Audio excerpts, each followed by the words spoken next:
وَإِذْ قَالَ رَبُّكَ لِلْمَلَائِكَةِ إِنِّي جَاعِلٌ فِي الْأَرْضِ خَلِيفَةً، اور جب کہا تمہارے رب نے فرشتوں سے کہ بے شک میں زمین پر اپنا خلیفہ، اپنا نائب بنانے جا رہا ہوں۔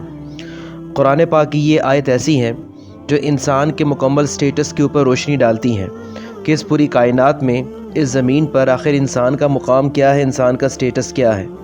جب ہم اس قرآن کی آیت پر غور کرتے ہیں تو کچھ پوائنٹس، کچھ باتیں ہمارے سامنے آتی ہیں۔ نمبر 1 وہ یہ ہے کہ انسان جو ہے وہ ایک تخلیق شدہ شے ہے، کہ انسان کو جو ہے وہ ایک تخلیق کیا گیا ہے، برپا کیا گیا ہے۔ ڈارونزم کے مطابق جس طرح انسان جو ہے وہ ایک سلیکشن آف نیچر ہے، حتیٰ کہ ایسا نہیں ہے، بلکہ انسان سلیکشن آف نیچر نہیں ہے، بلکہ انسان جو ہے یہ ایک کاسمک پلان کا اور اس کاسمک پلان کا حصہ ہے۔ نمبر 2 اللہ نے اپنا نائب بنا کر بھیجا اس انسان کو، اور نائب ہونے کا مطلب یہ ہے کہ انسان جو ہے وہ ایک رسپانسیبل بینگ ہے، ایک رسپانسیبل پرسن ہے، ایک رسپانسیبل کریچر ہے۔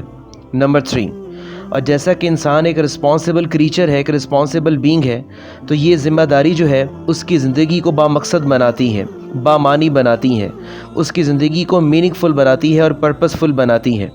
اٹ مینس دیٹ کہ انسان محض باقی جانوروں کی طرح کا جانور نہیں ہے، بلکہ اس کے کندھے کے اوپر کچھ ایسی رسپانسبلٹیز ہیں، کچھ ایسی ذمہ داریاں ہیں جو کسی اور دوسری مخلوق کے اوپر موجود نہیں ہیں۔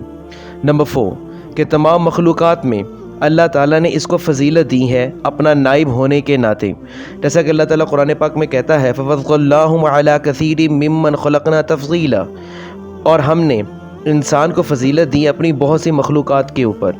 نمبر 5 انسان کو اللہ تعالیٰ نے مسجود ملائکہ بنایا، اللہ نے فرشتوں سے انسان کو سجدہ کروایا۔ نمبر 6 انسان کو اللہ تعالیٰ نے اپنی صورت پر پیدا کیا۔ نمبر 7 خلیفہ ہونے کے ناطے یہ انسان پر فرض ہے کہ اللہ کی دی ہوئی جو ہدایت ہے، اس کی جو انسٹرکشنز ہیں ان کو فالو کریں۔ وہ ہدایات، وہ انسٹرکشنز جو اللہ تعالیٰ نے نبیوں کے ذریعے انسانوں تک پہنچائی ہیں، تو خلیفہ ہونے کے ناطے، نائب ہونے کے ناطے انسان جو ہے اس کے اوپر اکاؤنٹیبلٹی ہے، اور یہ جو اکاؤنٹیبلٹی ہے اس رسپانسبلٹی کی ہے۔ کون سی رسپانسبلٹی؟ کہ اللہ تعالیٰ کا خلیفہ اور نائب ہونے کے ناطے۔ تو اس اکاؤنٹیبلٹی جو ہے انسان کی قیامت کے دن ہوگی کہ کس کس نے اللہ تعالیٰ کی ہدایات کے اوپر عمل کیا اور اللہ تعالیٰ کی ہدایات کو زمین کے اوپر نافذ کیا۔ نمبر 9 یہاں ایک اور بات بڑی امپورٹنٹ ہے۔ جب اللہ تعالیٰ نے اپنا نائب بنانے کے لیے کہا تو فرشتوں کا آگے سے ایک سوال تھا، قَالُوا أَتَجْعَلُ فِيهَا مَن يُفْسِدُ فِيهَا وَيَسْفِكُ الدِّمَاءَ، فرشتوں نے کہا کہ کیا آپ ایسے شخص کو اپنا نائب بنانے جا رہے ہیں جو زمین پر فساد برپا کرے گا اور خون بہائے گا؟ اس میں بھی ایک بہت چھپی ہوئی حکمت ہے۔ اللہ تعالیٰ نے انسان کو دونوں طرح کی فورسز دی ہیں۔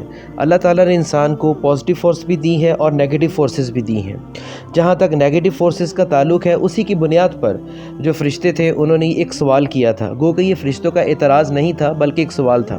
اب وہ دو نیگیٹو فورسز کون سی جو اللہ تعالیٰ نے انسان کو دی ہیں، اب یہ حکمت ہے، اس کے بارے میں ذرا جانیے گا۔ اللہ تعالیٰ نے ایک انسان کو شہوت کی قوت دی ہے، اور دوسری انسان کے اندر جو نیگیٹو فورس رکھی ہے وہ غضب کی قوت رکھی ہے۔ اب اس میں بڑی امپورٹنٹ چیز ہے، وہ یہ ہے کہ جب انسان اپنی شہوت کو کنٹرول کرتا ہے تو وہ پاک باز کہلواتا ہے، پاک دامن کہلواتا ہے۔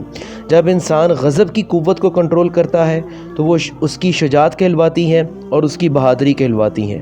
پھر یہی پاک دامنی، یہی شجاعت اور یہی بہادری جو ہے پھر انسان کو فضیلت عطا کر دیتی ہے فرشتوں کے اوپر بھی اور جنات کے اوپر بھی اور بہت سی باقی مخلوقات کے اوپر۔ پھر اللہ تعالیٰ نے اس کے اندر پازیٹیو فورسز بھی رکھی ہیں، جس طرح عقل کی قوت اور روحانیت کی قوت، اور جب اس کا وہ پازیٹیو یوز کرتا ہے اپنی عقل کا اور اپنی روحانیت کا، تو یہ دو چیزیں بھی جو ہیں انسان کو فضیلت ادا کر دیتی ہیں باقی تمام مخلوقات کے اوپر۔